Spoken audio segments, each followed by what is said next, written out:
Você já sentiu que uma simples frase poderia mudar sua vida inteira?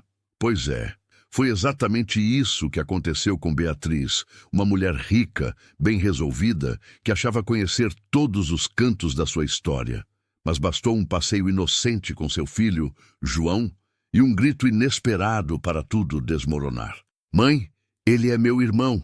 Palavras ditas com a naturalidade de uma criança, mas que carregavam uma avalanche de passado, segredos e descobertas que nem mesmo o mais experiente detetive teria previsto. E se eu te dissesse que por trás dessa frase estavam escondidos anos de omissão, uma traição silenciosa e um filho perdido que cresceu nas ruas, longe de tudo que deveria ser seu por direito? Difícil de acreditar, né? Mas a vida é assim, cheia de reviravoltas que só o tempo ou uma verdade dolorosa consegue destrancar. Essa história não é só sobre paternidade ou abandono infantil. É sobre identidade, reconhecimento familiar, culpa e perdão, e sim sobre a coragem de enfrentar fantasmas do passado com o coração aberto. O que você faria se seu filho reconhecesse alguém que você nem sabia que existia? Se você descobrisse que o homem que amou escondia mais do que lembranças? Prepare-se, porque essa jornada vai além de um reencontro familiar. Ela mergulha nas dores invisíveis da desigualdade social, nas rachaduras emocionais de uma família separada e na luta silenciosa de quem cresceu entre papelões e ausência. Essa história vai te prender do começo ao fim e pode até fazer você olhar diferente para certas coincidências da vida. Pronto para entender o que acontece quando o passado bate na porta do presente? João, um menino curioso e sensível, caminhava distraído ao lado da mãe, Beatriz, depois de um dia comum. Nada indicava que aquela tarde mudaria suas vidas. Quando seus olhos encontraram os de Rafael, um menino de rua com o rosto coberto de poeira e os sapatos surrados, ele parou de repente e soltou a bomba. Mãe, ele é meu irmão. Não foi só a frase que congelou o tempo, foi a certeza com que ele disse. Beatriz, pega de surpresa, tentou ignorar, mas algo no tom do filho calou fundo. Era como se João estivesse enxergando algo que ela não conseguia mais negar. Ela observou melhor. Rafael era ligeiramente mais velho, mas os traços, o olhar, o nariz, o jeito de franzir a testa, tudo era assustadoramente parecido com João. Beatriz ficou paralisada, o coração acelerado como se tivesse acabado de abrir uma caixa do passado que ela nem sabia que existia. E aí, o cérebro dela começou a trabalhar a mil. E se fosse verdade? E se o falecido Arthur, o homem que ela amou e perdeu, tivesse deixado mais do que memórias? Aquilo que parecia apenas uma frase de criança virou um estopim, um sinal, um chamado. É curioso como crianças têm esse radar emocional que os adultos perdem com o tempo, né? João não tinha segundas intenções. Ele só sentiu. E talvez por isso tenha acertado em cheio. Crianças percebem conexões que nós, atolados em lógica e justificativas, ignoramos. O gesto dele, simples e direto, foi a fagulha que acendeu a chama da verdade que Beatriz passaria a buscar com unhas e dentes. Nada seria mais como antes. Um grito inocente desencadeou uma das maiores investigações emocionais da vida dela. Esse momento, esse start da história, já nos mostra o quanto pequenos encontros podem carregar grandes verdades. Não há nada mais simbólico do que um menino rico olhando nos olhos de um menino de rua e enxergando um irmão. Ali já está embutida a crítica social, o destino e o drama familiar. Foi mais do que uma frase, foi o passado batendo na porta com força. Mas o que Beatriz faria com essa intuição infantil transformada em suspeita? Aí é que a história começa a desenrolar. Beatriz não era o tipo de mulher que se deixava levar por qualquer impressão, mas depois daquele dia, algo dentro dela não conseguiu mais ficar quieto. Voltou para casa com o coração acelerado e uma inquietação que nem o silêncio conseguiu conter. À noite, enquanto João dormia, ela revirou gavetas, caixas antigas, pastas empoeiradas. Até que, no fundo de um armário, encontrou algo que a fez parar. Uma carta, dobrada com cuidado, com a caligrafia de Arthur. Só de ver a letra, sentiu um frio percorrer a espinha. E ali começava o desabrochar de um segredo do passado. Na carta, Arthur confessava o que ela nunca soube, ou talvez nunca quis saber. Ele escreveu que havia cometido um erro, um deslize, um momento de fraqueza com Luciana, sua então colega de trabalho. Disse que Luciana engravidou, mas desapareceu antes que ele pudesse fazer algo. Foi só uma vez, dizia ele, uma vez que bastou para virar o mundo de Beatriz do avesso. E o que era pior, ele tentou esconder isso até o fim. Deixou um filho perdido, um rastro mal resolvido e um buraco no peito dela. O silêncio do marido agora ganhava ecos novos. É impressionante como os fantasmas do passado não morrem. Eles só esperam a hora certa para reaparecer. E com Arthur não foi diferente. Mesmo morto, ele estava mais presente do que nunca. Beatriz, anticética, agora encarava a possibilidade concreta de que Rafael não era só um menino parecido com seu filho. Ele podia ser, de fato, parte da sua história. As palavras de Arthur martelavam na mente dela como uma confissão tardia, e com elas vinha um novo tipo de dor, a de não ter sido incluída na verdade desde o início. O sentimento de traição emocional era inevitável. A partir dali, tudo mudou. Beatriz deixou de ser apenas uma mãe preocupada e virou uma verdadeira investigadora do próprio passado. Cada bilhete, cada lembrança, cada conversa com Arthur, antes dele partir, ganhava um novo significado. Era como montar um quebra-cabeça com peças escondidas pela culpa dele. Mas ela sabia, não podia parar por ali. Se aquele garoto na rua era mesmo seu filho ou meio-irmão de João, ela precisava ter certeza. E nesse ponto, o próximo passo era claro, fazer o teste de DNA. Mas o que ela encontraria nesse processo? Isso era apenas o começo. A decisão de Beatriz não veio de impulso, mas de necessidade. Após encontrar a carta e vasculhar as pistas deixadas por Arthur, ela já não podia mais ignorar a verdade martelando em sua mente. Procurou um laboratório discreto, daqueles que tratam mais com gente rica, querendo saber de traições do que mães atrás de filhos perdidos. Marcou o exame com rapidez, respirando fundo a cada clique. Foi aí que entrou a parte mais difícil: encontrar Rafael e convencê-lo, ou convencer a família de rua que o acolhia, a fazer o teste de DNA. E não era só sangue que estava em jogo ali, era o futuro de todos. Ao chegar na praça onde Rafael costumava ficar, Beatriz não viu apenas um menino sujo de areia e cansaço. Viu uma criança com olhos iguais aos de João, com o mesmo jeito curioso de observar o mundo.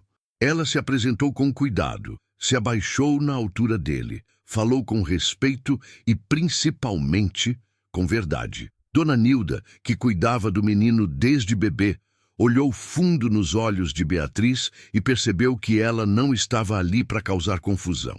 Estava em busca de algo maior. O diálogo foi tenso, mas sincero.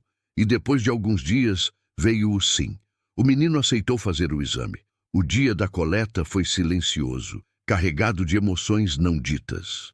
Beatriz tremia, Nilda segurava a mão do garoto com firmeza e Rafael apenas observava tudo com uma maturidade que não combinava com seus 7 anos. O exame foi rápido, mas o tempo da espera foi eterno. Beatriz não dormia. João notava o silêncio estranho da mãe e, no fundo, todos sabiam que aquele resultado mudaria tudo. E quando chegou o laudo, impresso em letras frias e objetivas, dizia: 99,9% de compatibilidade genética. Rafael era filho de Arthur, era irmão de João. A vida deles nunca mais seria a mesma. Agora pare e pense, como lidar com uma revelação dessas? Beatriz chorou. Chorou de alívio, de dor, de medo e de amor, tudo ao mesmo tempo. Era a confirmação de uma desconfiança que já gritava dentro dela. Mas com a certeza vieram os dilemas. O que fazer com Rafael? Como contar a verdade a João? Como encarar Luciana, a mulher que desapareceu e agora deixava rastros por todo lado? O teste de DNA trouxe muito mais do que dados científicos. Trouxe a responsabilidade de reconstruir pontes que nem ela sabia que existiam. E trouxe também o início de um novo conflito. Quando Beatriz achava que o mais difícil havia passado, a vida tratou de lhe mostrar que as dores mais profundas ainda estavam por vir. A confirmação do exame de DNA trouxe um alívio, sim, mas também abriu as portas para uma nova batalha, desta vez nos tribunais. Luciana, que havia desaparecido do mapa por anos, ressurgiu das sombras com um advogado afiado chamado Antônio Ramiro. Alto, seguro de si e com um sorriso disfarçado de cortesia, ele não veio para conversar, veio para confrontar. E sua primeira frase foi como um soco: "Minha cliente quer a guarda de Rafael." Beatriz ficou em choque. Como alguém que abandonou o próprio filho agora se sentia no direito de reivindicar alguma coisa. Mas Ramiro não se abalava com argumentos emocionais. Apresentou documentos, alegações de abandono emocional, provas de que Luciana havia tentado recomeçar e que Rafael tinha direito à mãe biológica. Era a lei nua e crua, desprovida de afeto. E assim, o que poderia ser um reencontro familiar virou uma disputa judicial. Beatriz, que só queria acolher Rafael, agora era vista como uma ameaça. Uma mulher rica tentando roubar o menino da mãe biológica. É curioso como o sistema, muitas vezes, ignora as nuances humanas. Ninguém via que Rafael só estava vivo e emocionalmente inteiro porque foi acolhido por estranhos. Nem que Beatriz estava lutando por ele com mais afeto do que qualquer papel assinado. E o mais duro, João começou a sentir o peso da tensão em casa. A cada envelope com notificação judicial, a atmosfera ficava mais pesada. Beatriz teve que explicar a um menino de 6 anos que talvez ele perdesse o irmão recém-descoberto. E aí, a coisa ficou pessoal. Ela decidiu que lutaria com tudo o que tivesse, mesmo que isso significasse um processo longo e desgastante. Naquele momento, o foco mudou. Não era mais sobre descobrir a verdade, era sobre proteger o que já era verdade no coração de todos ali. Beatriz contratou advogados, reuniu testemunhas, fez tudo como manda o figurino. Mas sabia que, no fundo, a maior prova estava no olhar de Rafael quando ele a chamava pelo nome, no silêncio confortável entre ele e João, nos pequenos gestos que só famílias de verdade têm. A guarda judicial virou o campo de batalha de algo que deveria ser amor. E como toda guerra, ninguém saía ileso. Mas Beatriz não era de desistir. E ainda tinha muito o que descobrir. No meio do turbilhão legal, emocional e pessoal, foi João quem trouxe um sopro de leveza. Enquanto os adultos trocavam argumentos e documentos, ele só queria saber se poderia dividir o quarto com Rafael. "Posso dar um dos meus travesseiros para ele, mãe?" disse, com a doçura de quem não precisa de genética para reconhecer um irmão. Aquilo desmontou Beatriz. Ela percebeu que, apesar da dor e da dúvida, havia algo puro florescendo ali, a reconexão familiar. Não a que é formalizada em cartório, mas aquela que nasce no olhar, na convivência, no carinho simples de dividir brinquedos e segredos. Beatriz, que antes carregava o peso de ter sido enganada, agora sentia um novo tipo de responsabilidade. A de unir esses 2 meninos, filhos do mesmo homem, sob o mesmo teto. Era como se estivesse reconstruindo um lar com peças completamente novas. Rafael, por sua vez, se mostrava cada vez mais aberto. Ainda havia traços da vida difícil nas ruas, é claro, mas seu sorriso já carregava mais segurança. Era como se finalmente tivesse encontrado um lugar no mundo. E Beatriz, mesmo abalada, via nisso um sentido para toda a tempestade que enfrentava. Curioso como, às vezes, o amor entra pela porta do caos. Ninguém planejou aquilo. João não pediu um irmão, Rafael não pediu uma mãe nova, e Beatriz não buscava reescrever sua história. Mas ali estavam eles, conectados por uma série de coincidências que mais pareciam destino. A transformação emocional de Beatriz foi profunda. De uma mulher que carregava mágoas e desconfiança, ela passou a ser ponte entre duas vidas partidas. Aprendeu que o perdão não vem de um pedido formal, mas da disposição de seguir em frente com leveza, com compaixão, com coragem. A casa mudou.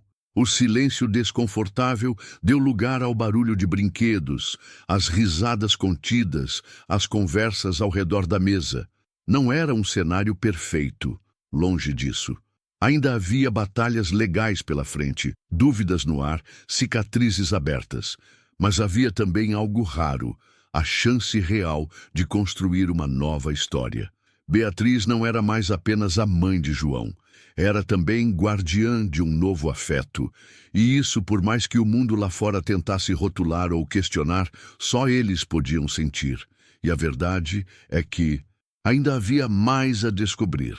Beatriz nunca foi do tipo que se contenta com meias verdades. E com Rafael, isso ficou ainda mais evidente. Saber que ele era filho de Arthur não era suficiente. Ela precisava entender por que aquele menino cresceu nas ruas, quem o abandonou e o que Luciana escondeu todos esses anos. Foi então que decidiu contratar um velho conhecido, Maurício, um detetive discreto, daqueles que falam pouco, mas sabem muito. Em poucas semanas ele trouxe as primeiras pistas. Rafael foi encontrado enrolado num pano azul com um bilhete simples e cruel. "Cuide dele, por favor." Aquilo bateu como um soco. A história era ainda mais dura do que Beatriz imaginava. Dona Nilda e seu Adão, um casal de moradores de rua, haviam encontrado o bebê e decidiram criá-lo como podiam. Nada de berço, babá ou plano de saúde. Era no improviso, na luta diária, entre restos de papelão e olhares indiferentes da sociedade. E mesmo assim, Rafael cresceu cercado de amor genuíno. Eles o trataram como neto, mesmo sem laço de sangue. Isso deixou Beatriz em choque. Como alguém pode abandonar uma criança e seguir a vida? E mais que isso, como Rafael sobreviveu com tanta doçura? A investigação pessoal de Beatriz tomou novos rumos. Ela começou a cruzar nomes, datas, documentos antigos da empresa onde Arthur e Luciana trabalharam juntos. Tudo levava a uma só conclusão. Luciana sumiu intencionalmente, se escondeu e deixou a criança à própria sorte. Não havia acidente, não havia engano. O abandono era real. E com isso, a revolta de Beatriz cresceu. Ao mesmo tempo em que sentia pena de Luciana por suas escolhas, sentia raiva e uma culpa estranha por ter dado a João tudo aquilo que Rafael jamais teve. Era um misto de sentimentos que a consumia. Mas uma coisa ficou clara. Rafael não era só um caso de caridade. Ele era parte da família, com uma história dolorosa que precisava ser respeitada. Beatriz entendeu que não bastava acolher, era preciso reconhecer e honrar aquele passado. Não havia como apagar os anos perdidos, mas havia como fazer diferente dali em diante. A investigação, mais do que revelar verdades, serviu para mostrar o tamanho da responsabilidade que ela tinha agora nas mãos. E Beatriz, com toda a sua dor e coragem, decidiu que não ia parar. Porque Rafael merecia mais do que apenas respostas. Ele merecia justiça e também amor. Beatriz sempre viveu cercada de conforto. Casa espaçosa, carro com ar-condicionado, café passado na hora certa. O contraste com a realidade de Rafael foi um tapa silencioso. Quando ela sentou na calçada, ao lado de Dona Nilda e seu Adão, sentiu pela primeira vez o chão quente sob as pernas e o cheiro forte da rua. Era outro mundo, um universo que antes ela mal notava ao passar de carro. Mas ali, sentada na mesma altura do menino que seu filho chamava de irmão, Beatriz experimentou algo novo, empatia real. Não aquela de discurso bonito, a que dói, que transforma. Dona Nilda olhava Beatriz com desconfiança e com razão. Quantas vezes pessoas como ela já tinham sido ignoradas, maltratadas, expulsas de praças por alguém com o mesmo perfume caro. Mas o olhar de Beatriz era diferente. Ela não queria tirar Rafael, queria entender, partilhar, cuidar. E naquele gesto de escuta, começou a surgir um laço improvável. Não entre classes sociais, mas entre mães. Ambas, à sua maneira, criaram Rafael. E ambas agora queriam o melhor para ele. O que se desenhava ali era mais que um acordo. Era a possibilidade de união entre duas realidades. A desigualdade social, que antes era pano de fundo, agora estava na linha de frente. Como é possível que duas crianças, filhos do mesmo pai, tenham tido infâncias tão diferentes? Enquanto João brincava em casa com brinquedos caros, Rafael enfrentava frio, fome, abandono. Mas isso não impediu que os dois se reconhecessem como irmãos, porque o amor infantil, quando não contaminado por julgamentos, ignora as etiquetas da sociedade. E foi isso que tocou Beatriz profundamente. Perceber que, apesar das diferenças, a conexão existia. E ela precisava ser preservada com cuidado e respeito. É aí que a história ganha força. A empatia entre realidades distintas não veio fácil, mas veio com verdade. Beatriz não tentou comprar Rafael com presentes. Ela se aproximou com humildade, ouvindo, perguntando, oferecendo. Dona Nilda, por sua vez, baixou a guarda aos poucos, entendendo que talvez a mulher rica do outro lado não fosse uma inimiga. E Rafael... Bom, Rafael apenas observava tudo com os olhos grandes de quem viu mais da vida do que qualquer adulto. E talvez, naquele silêncio dele, estivesse a esperança de que essas duas realidades tão diferentes pudessem, sim, conviver sob o mesmo teto, pelo bem de quem mais importa, ele. O que Arthur fez, ou deixou de fazer, continuava ecoando como uma pedra jogada num lago. As ondas não paravam de se expandir. Quando Beatriz encontrou, no fundo de uma caixa, um recibo antigo de transferência bancária para Luciana, a ficha caiu de vez. Arthur sabia. Sabia do filho, sabia do erro, e tentou, à sua maneira, compensar com dinheiro o que não teve coragem de resolver com ações. Aquele papel amarelado era mais que um comprovante. Era a prova de que as consequências do passado não resolvido não desaparecem. Elas apenas esperam o momento certo para reaparecer. Beatriz sentiu tudo ao mesmo tempo. Raiva, frustração, alívio, culpa. Como pôde ele esconder algo tão grave? Como não teve a coragem de contar a verdade? Talvez ele achasse que estava protegendo a família, ou protegendo a si mesmo. Mas o resultado disso foi uma família separada, um filho perdido e agora 2 meninos tentando entender o que os unia. A omissão de Arthur custou caro, e não só para ele. A omissão cobrou o preço emocional de Beatriz, a infância de Rafael e até a inocência de João, que agora precisava lidar com o inesperado peso da verdade. Esse ponto é um dos mais fortes da história. Quantas famílias vivem tentando manter aparências, engavetando histórias mal resolvidas, achando que o tempo vai apagar o que foi feito? Mas o tempo não apaga, ele arquiva. E um dia, quando menos se espera, tudo vem à tona. Às vezes no grito de uma criança, às vezes numa carta esquecida. A verdade é que fantasmas ignorados viram monstros, e Beatriz entendeu isso na pele. Não adiantava culpar o falecido, nem fingir que nada aconteceu.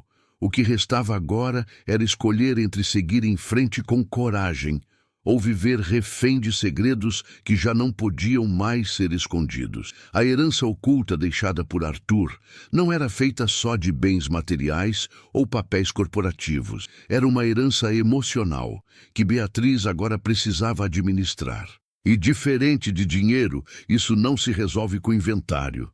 É no diálogo, na reconstrução, na paciência, a decisão dela de encarar tudo, o que doía, o que feria, o que revoltava, foi o que começou a mudar o curso da história. Porque aceitar as consequências do passado não é sobre consertar o que passou, é sobre não repetir o silêncio. E, acima de tudo, garantir que os filhos, todos eles, cresçam com a chance de viver algo melhor. Rafael, com seus 7 anos e silêncios profundos, parecia carregar no olhar perguntas que nem ele sabia formular. Quem sou eu? Por que fui deixado? Quem são essas pessoas que agora dizem ser minha família? É difícil imaginar o que se passa na cabeça de uma criança que passou a vida se moldando às ausências. E ainda assim, ali estava ele, tentando entender seu lugar no mundo. Beatriz observava isso com o coração apertado. Sabia que não bastava dizer, você é filho do Arthur. Era preciso dar tempo, espaço e afeto para que ele mesmo descobrisse sua identidade infantil. Enquanto João se via refletido em fotos de infância, Rafael tinha apenas lembranças borradas de calçadas, olhares desconfiados e noites geladas. Era outro tipo de memória. Beatriz percebeu que não dava para comparar, nem exigir que ele se encaixasse numa nova realidade da noite para o dia. A construção de pertencimento não vem por decreto. Vem nas pequenas coisas, na hora do café, no cuidado com a roupa, no jeito de ser chamado pelo nome com ternura. E mesmo sem dizer muito, Rafael começou a mudar. Era como se, aos poucos, uma raiz começasse a se firmar naquele novo solo. Esse processo todo levantou em Beatriz questões que vão muito além da maternidade. Ela começou a pensar em quantas crianças vivem perdidas, sem saber de onde vieram ou a quem pertencem. Quantas são levadas de um lar a outro, sem nunca sentirem que têm um lugar de verdade. A história de Rafael era só mais uma entre milhares, e ao mesmo tempo era única. Por isso, cada gesto de acolhimento dela era um ato de resistência contra o abandono, contra o esquecimento. Era a forma que encontrou de dizer, você importa, você tem história e você tem futuro. O pertencimento não se resume a um sobrenome ou a um resultado de teste de DNA. Ele se constrói com constância, com paciência. Rafael começou a se ver como parte da família quando percebeu que era ouvido, respeitado e que ninguém ia desistir dele. Beatriz também se reencontrou nesse processo. A mulher que ela era antes já não existia. Agora, mais do que mãe do João, era também porto para um menino que a vida trouxe de forma inesperada. E isso, mais do que qualquer herança, se tornou o legado mais poderoso dessa jornada. À medida que a história de Beatriz, João e Rafael se desenrolava, uma questão ficava cada vez mais evidente. O problema não era só familiar, era estrutural. A sociedade que romantiza a superação de um menino de rua, como Rafael, é a mesma que fecha os olhos para o abandono infantil todos os dias. O que mais revoltou Beatriz não foi só o que Arthur escondeu ou o que Luciana fez. Foi perceber que Rafael cresceu sem ninguém do sistema perguntar por ele, proteger ou garantir um mínimo de dignidade. A vida dele escancarava as falhas da engrenagem social. Quantas crianças como Rafael existem por aí, dormindo em papelão, sendo ignoradas pelas mesmas pessoas que depois aplaudem finais felizes na internet? Beatriz se viu diante de uma crítica silenciosa, porém profunda, a essa estrutura desigual que protege uns e esquece outros. Enquanto João crescia cercado de cuidados e privilégios, Rafael lutava diariamente por atenção, por comida, por afeto. E isso não foi acidente. Foi consequência de um modelo social que escolhe quem merece cuidado com base no CEP, na roupa ou na certidão de nascimento. A história também lança um olhar sobre as estruturas familiares convencionais. O que define uma família? É o sangue, o nome no RG, a guarda legal? Ou é o cuidado constante, a presença, o amor sem condição? Rafael não teve nada do primeiro grupo, mas recebeu tudo do segundo de Dona Nilda e seu Adão. E agora, ao lado de Beatriz e João, encontrava outra forma de laço, o da escolha afetiva. Essa quebra de padrão é poderosa. Mostra que a verdadeira família não é uma fórmula pronta. É um organismo vivo que se adapta, que acolhe, que reconstrói. Por fim, há a figura do advogado Antônio Ramiro, que simboliza o lado frio da lei, aquele que opera com argumentos técnicos, mas ignora o bem-estar emocional. Ele é o rosto da estrutura que vê uma criança como peça de processo, não como ser humano. E isso é o mais assustador. O vídeo não grita revolta, mas sussurra verdades duras.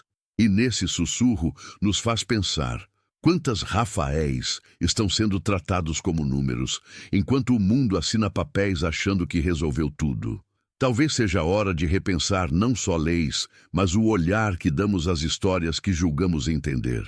A história de Beatriz, João e Rafael é daquelas que ficam ecoando na mente mesmo depois que o vídeo termina. Afinal, como encarar os segredos que o tempo insistiu em esconder? Como reconstruir o que foi quebrado por omissão, abandono e desigualdade? Se você chegou até aqui, provavelmente sentiu em algum momento que essa história também conversa com partes suas, aquelas que já se questionaram sobre identidade, pertencimento ou a força da verdade.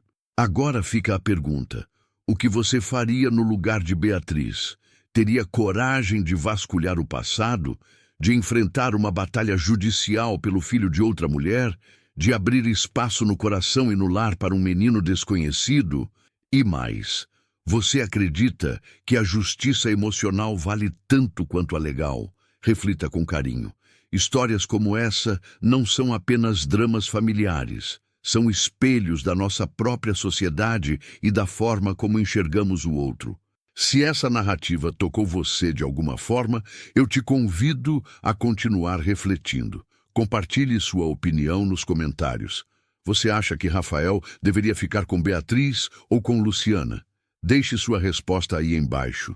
Ela pode ajudar outras pessoas a pensarem diferente também.